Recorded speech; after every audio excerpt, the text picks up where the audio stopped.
જય ભારતવાલા વિદ્યાર્થી મિત્રો, કેમેસ્ટ્રી આપણે લાસ્ટ લેક્ચર સુધી આપણે કેમેસ્ટ્રીમાં કેટલું જોયેલું હતું તો એકવાર પહેલાં ફટાફટ રિવિઝન મારી દઈએ, પછી આજનો ટોપિક આગળ વધીશું. સૌથી પહેલાં તો આપણે સ્ટાર્ટ કર્યું હતું પહેલું ચેપ્ટર સ્ટ્રક્ચર ઓફ એટમ, અને એની પહેલાં આપણે ખાલી બેઝિક કેમેસ્ટ્રી એટલે શું તે જોયું હતું.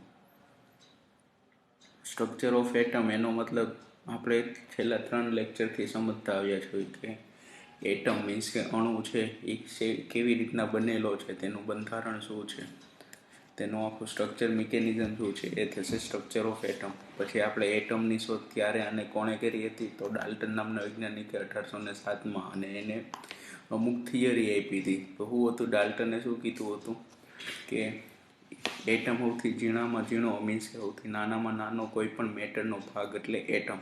પછી એટમ છે ને એ ફર્ધર ઇનવિઝિબલ છે, મીન્સ કે ફર્ધર ડિવિઝિબલ નથી, એ એટમથી નાનું કોઈ વસ્તુ છે નહીં, એવું ડાલ્ટને કીધું હતું. આ બધું આપણે જોઈ ગયા છે.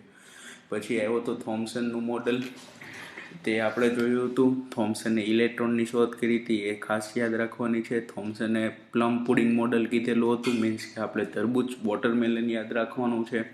વોટરમેલનનો રેડ પાર્ટ છે એને પોઝિટિવલી ચાર્જ કીધેલો, જ્યારે તેની અંદરના સીડ્સ છે બ્લેક કલરના કે જે તે એને ઇલેક્ટ્રોન એવી રીતના વહેંચાયેલો છે એવું કીધું હતું થોમ્સને ઇલેક્ટ્રોનની શોધ કરી. એના પછી પ્રોટોનની શોધ થઈ હતી હુજેન નામના વૈજ્ઞાનિકે. હુજેને પ્રોટોનની શોધ કરી હતી. પછી રુથરફોર્ડનું આપણે મોડલ જોયું હતું. રુથરફોર્ડે શું કર્યું હતું, સૌથી મેઇન પ્રયોગ એનો હતો, એણે સોનાની વરખ ઉપરથી આલ્ફા કણનું પાર્ટિકલનો મારો ચલાવ્યો અને પછી એનું ડિફ્લેક્શન અને ડેવિએશન ચેક કર્યું. ડિફ્લેક્શન અને ડેવિએશન ચેક કરતાં એને ખબર પડી કે ભાઈ થોમ્સને કીધું હતું પરમાણુનું પ્લમ પુડિંગ મોડલ એવું નથી. એમાં પરમાણુની અંદર કેન્દ્ર હોય છે ને બીજા ઇલેક્ટ્રોન ધન વીજભાર મીન્સ કે એ કેન્દ્રમાં હોવો જોઈએ કોઈ ચોક્કસ ભાગમાં, અને ઋણ વીજભાર મીન્સ કે ઇલેક્ટ્રોન એ આજુબાજુ ગમે ત્યાં વહેંચાયેલા હોવા જોઈએ અને પોલું હોવું જોઈએ. એના પછી બોહરે આપ્યું હતું મોડલ, અને બોહરે પછી ઇલેક્ટ્રોનની કક્ષા કે સેલ, એન સેલ, પી સેલ અનુક્રમે n = 1 2 3 એ પ્રમાણે બોહરનું મોડલ જોયું હતું. અહીંયા સુધી આપણે કમ્પ્લીટ કર્યું હતું. હવે આજે આપણે થોડુંક બેઝિક એટમનું જોઈ લઈએ અને આ ચેપ્ટરનું આજે પૂર્ણાહુતિ થશે, અને નેક્સ્ટ લેક્ચરથી આપણે નવું ચેપ્ટર સ્ટાર્ટ કરીશું. આ છે આપણો રુથરફોર્ડનું પહેલો સોનાની વરખવાળો પ્રયોગ એક્સપેરિમેન્ટ, અને કઈ રીતના ડિવિએશન થાય છે અને કેટલાક કિરણો પાછા આવતા હતા એ પ્રમાણે એને પ્રોટોનને આ રુથરફોર્ડે આ રીતના બ્રહ્માંડ સાથે સરખાવેલું, કોસ્મોસ સિસ્ટમ સાથે, આપણા સોલર સિસ્ટમ સાથે. પછી બોહર આવ્યો હતો. બોહરે ન્યુક્લિયસ આપ્યું ને એમાં કીધું કે પ્રોટોન અને ન્યુટ્રોન ન્યુક્લિયસ મીન્સ કે કેન્દ્રમાં હશે અને ઇલેક્ટ્રોન એની આજુબાજુ ઓર્બિટ પ્રમાણે અલગ અલગ એનર્જી લેવલે ગતિ કરતા હશે. પછી એને આ આપેલું N cell, M cell, L cell અને કે સેલ અનુક્રમે n = 4 3 2 1. હું રિવર્સ સાઈડથી બોલેલો છું એટલે. અને આ ખાસ યાદ રાખવાનું છે કે પોતાની શક્તિ પ્રમાણે કેટલા ઇલેક્ટ્રોન એક સેલમાં સમાઈ શકે, તો 2n² મીન્સ કે n મીન્સ કે પહેલી કક્ષા, પછી બીજી કક્ષા લો, ત્રીજી કક્ષા લો, એ રીતના આપણે અહીંથી સ્ટાર્ટ કરવાનું છે. હવે આપણને ખબર પડી ગઈ, સૌથી પહેલાં ડાલ્ટને એમ કીધેલું હતું કે પરમાણુ ઇનડિવિઝિબલ છે, મીન્સ કે અણુનું એટમનું ફરીથી વિભાજન શક્ય નથી. પણ રુથરફોર્ડ, બોહર, હુજોન્સ એ બધા વૈજ્ઞાનિકોએ પરમાણુની અંદરથી ઇલેક્ટ્રોન, ન્યુટ્રોન અને પ્રોટોન જેવા કણોનું શોધ કરી નાખેલી છે. તો આપણે અત્યાર સુધી અહીંયા જોયેલું હતું. હવે આજે આપણે સ્ટાર્ટ કરીશું સબ પાર્ટિકલ ઇન એટમ. હવે આપણને ખબર પડી ગઈ છે કે ભાઈ પરમાણુ છે ને એ ફરીથી એનું વિભાજન શક્ય છે, મીન્સ કે ફરીથી એની અંદર આપણને 3 પાર્ટિકલ જો મળ્યા છે, આપણે ગોઈતા છે. હવે એ પ્રમાણે હવે આપણે જોઈશું sub particle of the atom. Sub particle એટલે કે પરમાણુ, અણુ કે એટમ તમે જે કહો તે શેનો બનેલો છે તે. તો આપણને ખબર છે કે એની અંદર ઇલેક્ટ્રોન, પ્રોટોન અને ન્યુટ્રોન નામના 3 બેઝિક તત્વો આવેલા છે. ઇલેક્ટ્રોન એટલે નેગેટિવ ચાર્જ, પ્રોટોન મીન્સ કે પોઝિટિવ ચાર્જ, અને ન્યુટ્રોન એટલે એ છે આપણો ન્યુટ્રલ, વીજભાર રહિત, તટસ્થ. હવે આની વિશે આપણે થોડુંક જાણી લઈએ. સૌથી પહેલું આવશે what is the structure of the atom. એટલે હવે આપણે કહી શકીએ કે આપણું એટમ છે એનું સ્ટ્રક્ચર કઈ રીતના છે. તો આપણે છેલ્લે જે મોહરનો પરમાણુ મોડલ જોયું એને પ્રમાણે આપણે શું હતું કે એક ન્યુક્લિયસ છે પરમાણુની અંદર કેન્દ્રમાં, જેને આપણે પરમાણુનું કેન્દ્ર કહીએ છીએ ન્યુક્લિયસ, અને એની આજુબાજુએ સરખા અંતરે અમુક ઉર્જા શક્તિ ધરાવતા સ્તરની અંદર, ઓર્બિટની અંદર ઇલેક્ટ્રોન છે એ પરિભ્રમણ કરે છે. કોની આજુબાજુ? ન્યુક્લિયસની આજુબાજુ. તો આપણે જોઈએ શું છે કે nucleus, centre of the atom, કે આપણે જે પરમાણુનું કેન્દ્ર કહીએ, અણુનું કેન્દ્ર કહીએ, એને આપણે કહીશું ન્યુક્લિયસ. અને ન્યુક્લિયસની અંદર કયા બે તત્વો રહેલા હોય છે? તો ધન વીજભાર પ્રોટોન અને વીજભાર રહિત ન્યુટ્રોન. પ્રોટોન અને ન્યુટ્રોન એ બંને શેમાં હોય છે? પરમાણુના ન્યુક્લિયસની અંદર. અને આપણને ખબર છે જો પરમાણુનું ન્યુક્લિયસ કેવું થશે, એની અંદર બે તત્વો રહેલા છે, બે સબ એટમ રહેલા છે, પ્રોટોન અને ન્યુટ્રન. હવે પ્રોટોન તો આપણો પ્લસ વીજભાર વાળો છે, જ્યારે ન્યુટ્રોન ન્યુટ્રલ છે. તો ઇન શોર્ટ આપણું ન્યુક્લિયસ કેવું બનશે? પોઝિટિવ ચાર્જ ન્યુક્લિયસ બનશે. હવે પ્રોટોન એક પ્રોટોનનું આપણે દળ શોધવું હોય ને તો એને આપણે 1U વડે દર્શાવીએ પ્રોટોનનું. એને ઉપર પોઝિટિવ ચાર્જ હોય છે. હવે ડિટરમાઇન ધ એટોમિક નંબર. હવે એટોમિક નંબર શું છે? તો તમે 10માં આવર્ત ટેબલ, પિરિયોડિક ટેબલ, આવર્ત કોષ્ટક થોડુંક ભણી ગયા છો. હાઇડ્રોજન, હિલિયમ, એ બધું, આ હિલી, બેબો, કાના, એ તમે એવી રીતના યાદ રાખતા હો. ઓક્સિજન, નાઇટ્રોજન કયું તત્વ ક્યાં સમૂહમાં આવેલું છે, એનો પરમાણુ ક્રમાંક શું છે, એ બધું. તો એટોમિક નંબર એટલે બીજું કંઈ નથી, એ પરમાણુ ક્રમાંક છે. અને પરમાણુ ક્રમાંક કઈ રીતના નક્કી કરીએ? તો કોઈ પણ પરમાણુની અંદર રહેલા પ્રોટોન અથવા ઇલેક્ટ્રોનની સંખ્યાને તેનો પરમાણુ ક્રમાંક કહે છે, એવું આપણે શીખી ગયા હતા. હવે ધારો કે આપણે વાત કરીએ ઓક્સિજન. તો ઓક્સિજન આપણું કેટલામાં નંબરનું તત્વ છે? તમે પરમાણુ ક્રમાંક આવર્ત કોષ્ટકમાં જોશો તો તમને ખબર પડશે કે ભાઈ 8મા નંબરનું તત્વ આપણું ઓક્સિજન આવે છે. તો એને 8 નંબર જ હું કામ એને આપ્યું? કારણ કે તમે એના ન્યુક્લિયસની અંદર જોશો, ઓક્સિજનની ન્યુક્લિયસની અંદર, તો એની અંદર 8 પ્રોટોન રહેલા હશે, એટલે આપણે એને 8મા નંબરનું તત્વ કહીશું, અને એનો એટોમિક નંબર થશે 8. હવે પ્રોટોનનું શું છે? ખબર પડી ગયું કે એનું રિલેટિવ માસને 1U વડે દર્શાવાય છે, એનો પોઝિટિવ ચાર્જ ધરાવે છે, એ એટોમિક નંબર માટે જવાબદાર છે, અને તે પરમાણુના ન્યુક્લિયસની અંદર રહેલું હોય છે. બીજું આવશે ન્યુટ્રોન. તો ન્યુટ્રોનના દળને પણ 1 માસ વડે, 1U વડે દર્શાવાય છે. એનો મતલબ એવું થયું કે પ્રોટોન અને ન્યુટ્રોન બંનેના દળ કેવા છે? સમાન. બંનેના વજન કેવા છે? સરખા. અને તે પણ પરમાણુના ન્યુક્લિયસની જ અંદર જ જોવા મળે છે. અને એના ઉપર કેવો ચાર્જ હોય છે? નીલ અથવા તો ન્યુટ્રલ ચાર્જ વગરનો. એ કોઈ પણ પ્રકારનો વીજભાર ધરાવતું નથી. હવે તો એ વીજભાર નથી ધરાવતું, તો તે ક્યાં હું કામ એને જોવા મળે છે? ભાઈ અહીંયા ન્યુટ્રનનું કામ શું છે? તો ન્યુટ્રનનું મેઇન કામ એ છે કે જે પરમાણુની અંદર પ્રોટોનને જકડી રાખે છે, મીન્સ કે એક ગુંદર, ગમ જેવું કામ કરે છે, જે પરમાણુની અંદર, પરમાણુના ન્યુક્લિયસની અંદર પ્રોટોનને ત્યાં સ્થાયી રાખવાનું કામ કોણ કરે છે? ન્યુટ્રોન. હવે આવશે ઇલેક્ટ્રોન. બધાને ખબર ઇલેક્ટ્રોન ઋણ વીજભારવાળા છે. હવે ઇલેક્ટ્રોન છે ને ન્યુક્લિયસની અંદર જોવા મળતા નથી. ન્યુક્લિયસની બહાર સરખા અંતરે ઓર્બિટની અંદર તે ગતિ કરે છે, ભ્રમણ કરે છે. અને ઇલેક્ટ્રોનનું દળ આપણે 0 કન્સિડર કરીએ છીએ. પ્રોટોન અને ન્યુટ્રોનની સરખામણીમાં ઇલેક્ટ્રોન બહુ જ હલકો છે, એટલે આપણે ઇલેક્ટ્રોનને દળ રહિત માનીએ છીએ. વીજભાર રહિત ન્યુટ્રોન, પણ દળ રહિત હોય તો ઇલેક્ટ્રોન. હવે ઇલેક્ટ્રોનમાં રુથરફોર્ડે અલગ કીધું હતું અને બોહરે અલગ કીધું હતું. રુથરફોર્ડે શું કીધું હતું કે ઇલેક્ટ્રોન અરાઉન્ડ ધ ન્યુક્લિયસની આજુબાજુ છે, જ્યારે બોહરે શું કીધું હતું કે એક પ્રકારના એનર્જી સેલની અંદર પરિભ્રમણ કરે છે, જેમ આપણને KLMN સેલ અને એક સેલમાં રહેલા ઇલેક્ટ્રોનની સંખ્યા શોધવા માટે 2n² નામનું ફોર્મ્યુલા આપ્યું હતું, તે રુથરફોર્ડ અને બોહર ઇલેક્ટ્રોન માટે એની 2 હતી. હવે આવશે કે પ્રોટોન, ન્યુટ્રોન અને ઇલેક્ટ્રોન એકબીજા સાથે કઈ રીતના સમાનતા ધરાવે છે. તો આપણને ખબર છે કે પરમાણુની અંદર જેટલા જ પ્રોટોનની સંખ્યા હશે એટલા જ ઇલેક્ટ્રોન હશે. ધારો કે કોઈ પણ પરમાણુની અંદર 7 પ્રોટોન છે તો 7 ઇલેક્ટ્રોન હોવાના જ છે, કારણ કે વીજભાર રહી. ઇન શોર્ટ, છેલ્લે ફાઇનલી આપણે જે પણ તત્વ આપણને મળતું હોય એટમોસ્ફિયરમાંથી નોર્મલ કક્ષાએ, તો એમાં તે ફાઇનલ વીજભાર એનો કાંઈ ન હોય. ધારો કે જેટલા પ્રોટોન હશે એટલા જ ન્યુટ્રોન હશે, તો મીન્સ કે પોઝિટિવ નેગેટિવ એકબીજાની ઇફેક્ટ નેગ્લેક્ટ કરશે અને છેલ્લે એના ઉપર ચાર્જ તો રહે 0 જ. બીજું આપણે હમણાં જોયું કે એટોમિક નંબર એટલે કેટલા થશે, તો એમાં રહેલા પ્રોટોનની સંખ્યાને એટોમિક નંબર કહે છે. હવે આપણે પરમાણુ અથવા એટમનું માસ ગોતવું હોય તો કઈ રીતના થશે? તો માસ ગોતવા માટે શું છે, પરમાણુ 3 તત્વોનો બનેલો છે, પ્રોટોન, ઇલેક્ટ્રોન અને ન્યુટ્રોન. હવે ત્રણેયના માસનો સરવાળો કરશું, ત્રણેયના દળનો સરવાળો કરશું એટલે આપણને ટોટલ એટમનું દળ મળશે. હવે શું છે, પ્રોટોન અને ન્યુટ્રોનનું દળ તો સમાન જ છે, આપણે 1U તરીકે કન્સિડર કરેલું હતું.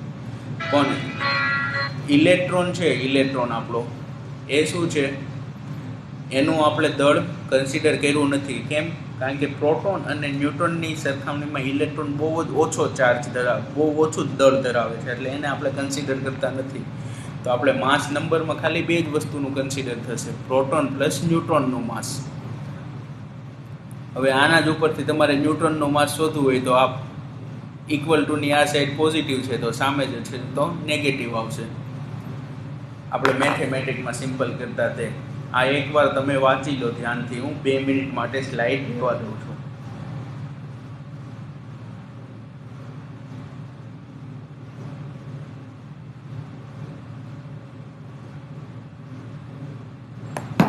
કમ્પ્લીટ છે, ચાલો આગળ. હવે આવશે એટોમિક સ્ટ્રક્ચર. આપણે આ રીતના કોઈ પણ પદાર્થના તત્વને દર્શાવતા હોઈએ છીએ. ધારો કે આપણે અત્યારે લઈએ ઓક્સિજન, તો ઓક્સિજન શું હશે, તો એક્સ છે ત્યાં ઓની સંજ્ઞા આવશે. ઓક્સિજન એટલે O2 વડે દર્શાવીએ, પણ એક્સ છે ત્યાં ઓ શું, એક્સ શું બતાવે છે, કોઈ પણ એલિમેન્ટની સંજ્ઞા બતાવશે.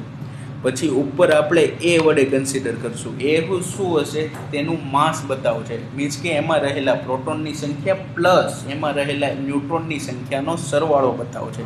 અને ઝેડ છે એને આપણે એટોમિક નંબર વળી તરીકે ઓળખીશું. હવે હું તમને એમ કહું કે Z ઇઝ ઇક્વલ ટુ 2, તો બીજા નંબરનું તત્વ કયું છે, તો તમારે પીરિયોડિક ટેબલ જોવાનું. એમાં બીજા નંબરનું કયું આવશે, હાઇડ્રોજન પહેલું, બીજું આવશે હિલિયમ. તો હિલિયમને હું તમને દર્શાવવાનું કહું તો આ એક્સની જગ્યાએ હિલિયમ એટલે Hg આવી જશે. હિલિયમ બીજા નંબરનું તત્વ છે તો ઝેડની જગ્યાએ આપણે 2 મૂકશું. અને હિલિયમની અંદર શું હશે, 2 પ્રોટોન છે અને 2 ન્યુટ્રોન છે, તો અહીંયા આપણે ટોટલ એની જગ્યાએ 4 મૂકશું. સમજ પડી ગઈ કઈ રીતના છે? તમારે પ્રેક્ટિસ કરવા માટે એક પીરિયોડિક ટેબલ નેટ પરથી ડાઉનલોડ કરી લેજો અને મિનિમમ 10 જેટલા તત્વોને આ રીતના આપણે લખવાના છે. આ થઈ ગયું આપણું એટોમિક સ્ટ્રક્ચર. હવે વેલેન્સી. વેલેન્સી એટલે શું કહેવા છે? વેલેન્સ એટલે મુક્ત કક્ષા. મુક્ત મીન્સ કે ફ્રી હોય ને એને આપણે વેલેન્સ કહીએ.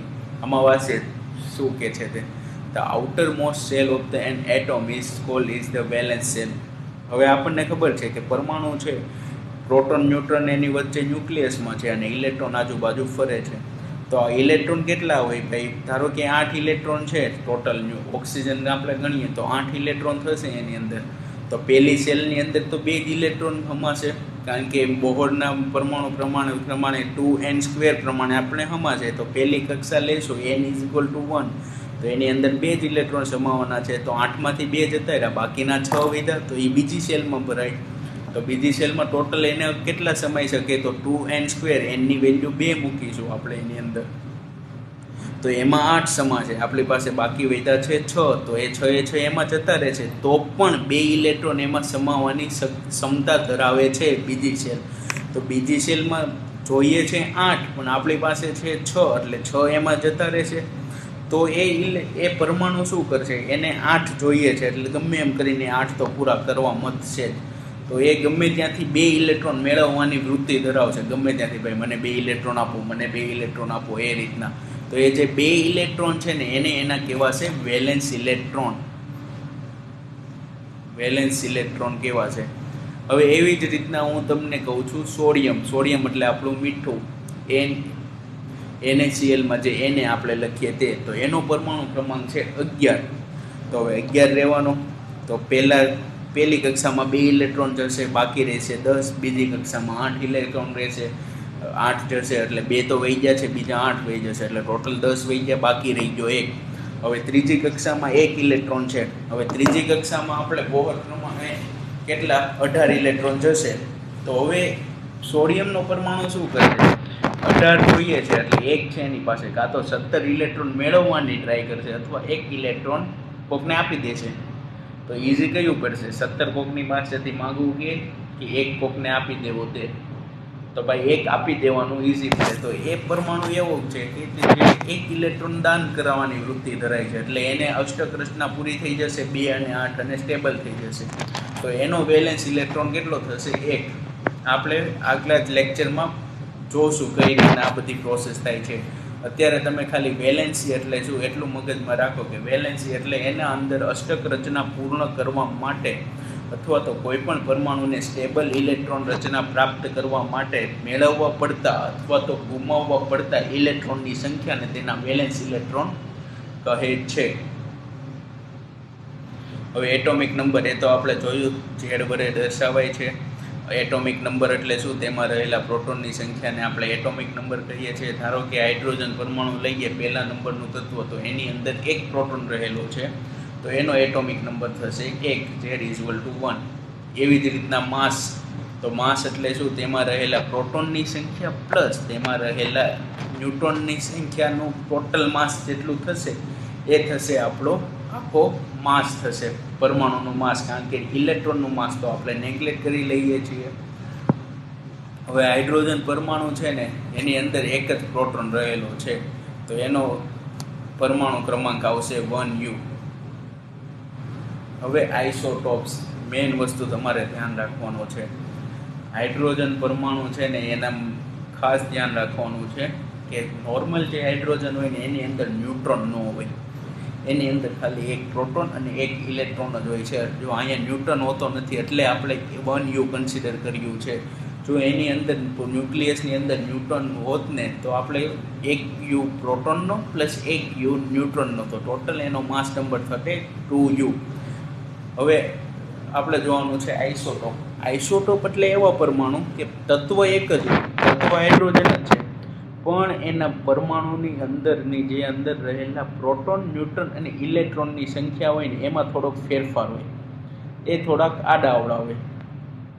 એટલે એનું શું થશે, કેમિકલ પ્રોપર્ટી તો સેમ જ હશે પણ ફિઝિકલ પ્રોપર્ટીમાં થોડુંક આમ તેમ જેવો ફેરફાર દેખાશે. તો એમાં શું છે, આઇસોટોપની આપણે ડેફિનેશન વાંચીએ. Isotopes are the atom of the same element which have a difference mass number but same atomic number. માટે હાઇડ્રોજન છે એટોમિક નંબર સેમ જ છે. એટોમિક નંબર કોને આધારે છે, પ્રોટોનની સંખ્યા.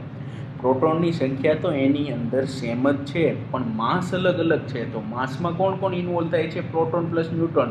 હવે પ્રોટોન તો સેમ જ છે તો ફેરફાર કોનામાં હશે, ન્યુટ્રોનના. એટલે આઇસોટોપ એટલે શું કે તેમાં રહેલા એક જ તત્વની અંદર રહેલા પરમાણુ, એક જ તત્વના પરમાણુની અંદર ન્યુટ્રોનની સંખ્યા અલગ અલગ હોય તો એને એકબીજાના આઇસોટોપ કહે છે. દાખલા તરીકે હાઇડ્રોજનના બીજા 2 આઇસોટોપ છે, હાઇડ્રોજન, ડ્યુટેરિયમ અને ટ્રિટેનિયમ. હાઇડ્રોજનને પ્રોટેનિયમ કહેવાય, ડ્યુટેરિયમ એટલે એની અંદર 1 ન્યુટ્રોન હશે ન્યુક્લિયસમાં અને ટ્રિટેનિયમની અંદર 2 ન્યુટ્રોન હશે. આ છે એનું ઇલેક્ટ્રોન અને પ્રોટોનની સંખ્યા તો સેમ જ છે બધા પરમાણુમાં, 1 1 1 1 1 1. આમાં ન્યુટ્રોન નથી ન્યુક્લિયસની અંદર, આની અંદર 1 ન્યુટ્રોન છે, આની અંદર 2 ન્યુટ્રોન છે. એટલે હાઇડ્રોજનના આઇસોટોપ કયા થયા, હાઇડ્રોજનમાં પ્રોટેનિયમ, ડ્યુટેરિયમ અને ટ્રિટેનિયમ. હવે એપ્લિકેશન ઓફ ધી આઇસોટોપ, કે આઇસોટોપની જરૂર ક્યાં પડે છે. તો સૌથી પહેલું તો છે ને આપણે હાઇડ્રોજનનું જોઈએ છે. બાકી યુરેનિયમ અને થોરિયમ નામનું રેડિયો એક્ટિવ તત્વ છે, બહુ મોટા પાયે એનો યુઝ થાય છે આપણે થર્મલ પાવર સ્ટેશનમાં પ્લસ રેડિયો એક્ટિવ પદાર્થમાં. અને એ એકબીજાના શું છે, આઇસોટોપ છે. એ આઇસોટોપ શું કરે, 1 ન્યુટ્રોનનું ઝડપથી ન્યુટ્રોન એકબીજાના કેન્દ્રમાં ફેરફાર કરે ને એને લીધે છે ને રેડિયો એક્ટિવ પદાર્થ ઉત્પન્ન થાય અને એ રેડિયો એક્ટિવ પદાર્થ વિકિરણોને ઉત્પન્ન થવાથી આપણે એની અંદરથી ઉર્જા મેળવી શકીએ, કારણ કે એ પ્રોસેસ દરમિયાન ખૂબ જ મોટા પ્રમાણમાં ગરમીને એવું છૂટવું પડે. એટલે જે પણ પ્રકારનો આપણે પરમાણુ બોમ્બ કે એક પણ જોઈએ એની અંદર એ મોસ્ટલી આ યુરેનિયમને એ જ વસ્તુ હોય છે. પછી જો વાંચે, isotope of uranium is use as the fuel and nuclear reactor. યુરેનિયમના આઇસોટોપ ફ્યુલમાં વપરાય છે. પછી કોબાલ્ટના આઇસોટોપ છે ને એ કેન્સરની સારવાર માટે વપરાય છે. પછી આયોડિનના આઇસોટોપ છે ને એ ગોઈટર રોગ થાય ને એની માટે વપરાય છે. પ્લસ હાઇડ્રોજનના, તમને ખબર છે હાઇડ્રોજન બોમ્બ બનાવે એમાં હાઇડ્રોજનના આઇસોટોપ યુઝ થાય છે. પછી આવશે આઇસોબાર. આઇસોટોપ અને આઇસોબાર બે વસ્તુ આવશે. આઇસોબાર શું છે કે atom have a different element with a different atomic number but a same mass. એટલે બે અલગ અલગ તત્વોના પરમાણુઓ હશે, અલગ અલગ એના નંબર હશે, બધી વસ્તુ એની અંદર અલગ અલગ હશે, પણ એને વજન કરશો પરમાણુનું તો બે સેમ થશે. એ થશે આઇસોબાર. દાખલા તરીકે આઇસોબારનું એક્ઝામ્પલ છે કેલ્શિયમ અને આર્ગોન. તો શું છે, કેલ્શિયમનો પરમાણુ ક્રમાંક જે 20 છે, આર્ગોનનો 18 છે, પણ બંનેનું તમે વજન કરશો ને તો બંનેનું 40 U જેટલું થશે સેમ. એને કહેવાશે એકબીજાના આઇસોબાર. બસ અહીંયા સુધી આપણે આજે જોવાનું છે. કન્ક્લુઝન છે એ આપણે અત્યારે નહીં, જ્યારે એક્ઝામ આવશે ત્યારે એકવાર ફાસ્ટ રિવિઝનમાં જોઈ જશું. અને અત્યારે તમારે કન્ક્લુઝન હું સ્ક્રીન ઉપર રાખું છું, તમે એકવાર વાંચી લેજો, કારણ કે અત્યાર સુધી જે કંઈ ભણ્યા તે બધાનો આની અંદર કન્ક્લુઝન આવશે. અને આમાં તમને કંઈ નહીં આવડે તો મને પર્સનલી તમે સવાલ પૂછી શકો છો. એકવાર કન્ક્લુઝન તમે વાંચી જાજો.